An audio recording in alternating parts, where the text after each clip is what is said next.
প্রার্থনা ব্লগে সবাইকে জানাই আন্তরিকতা ও ভালোবাসা। তো বন্ধুরা, তোমরা সবাই কেমন আছো অবশ্যই কিন্তু কমেন্ট করে জানাবে। তো আজকে হচ্ছে সোমবার, আমি প্রত্যেক সোমবারে বাবা ভোলেনাথের মাথায় ঠিক এইভাবে জল ঢালি। তো সকাল থেকে না খেয়ে থাকি, আমি আগে তো প্রত্যেকটা সোমবারেই উপোস থাকতাম সপ্তাহে। তো এখন আর পারি না শরীর অসুস্থতার জন্য। তো এই যে পাথরটা যে দেখছো বাবা ভোলেনাথ, তো এই পাথরটা আমার মানে শাশুড়ি স্বপ্নে পাওয়া পাথর।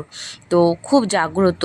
তো বলে না যে বিশ্বাস আর ভালোবাসা আর মনের জোর, এই তিনটে জিনিস যদি থাকে তাহলে তুমি যেখানেই যেটা মানে গাছপালা মাটি পাথর যাকেই তুমি ভেবে ফুল জল দাও না কেন যে এখানে ভগবান আছে, তো সেখানে অবশ্যই ভগবান আছে। তো ঠিক সেই আমিও আমার মনের বিশ্বাসে আমি এই পাথরটিকে বাবা ভোলেনাথ মনে করে আমি প্রত্যেক সোমবার করে আমি জল ঢালি এবং বেলপাতা অর্পণ করি, ফুল অর্পণ করি। তো বাবা ভোলেনাথের আশীর্বাদে আমরা খুব ভালো আছি, মানে এতটা ভালো আছি মানে কি আর বলবো।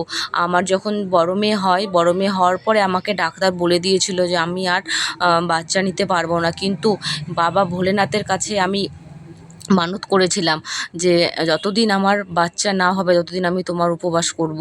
তো আমি প্রত্যেকটা সপ্তাহে যে সোমবার পড়ে সেই সোমবার করে আমি পুজো দিই। দিয়ে বেশি না 3 মাস পুজো দেওয়ার পর আমার ছোটো মেয়ে পেটে আসে।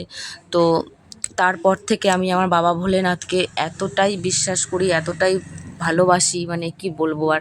তো প্রত্যেকটা সোমবারে আমি যতই যা কাজ থাক সব সেরে আমি বাবার মাথায় জল আর বেলপাতা অর্পণ করি। তো দেখো বন্ধুরা, আমার পুজো শেষ হয়ে গেছে।